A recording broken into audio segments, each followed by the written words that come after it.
In this video, I'll be showing you how to install a serviceable inline power steering filter. Let's do it.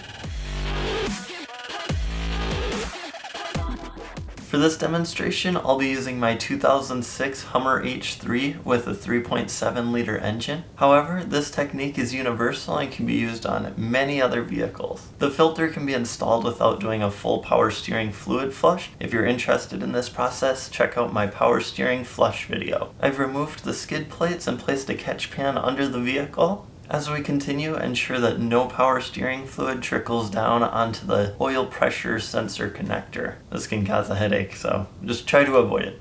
With a sturdy scissor or hedge trimming shear, slice the low pressure return hose at the location you would like for the filter placement. I've chosen the middle of the hose for mine. Once the hose is cut, slide a supplied hose clamp onto both ends of the freshly cut hose. Take note of any indicator for direction of flow on the new filter before inserting each nipple into the hose. Secure the filter to the hoses on either end with the supplied hose clamps. Lastly, ensure fluid level in the reservoir is correct.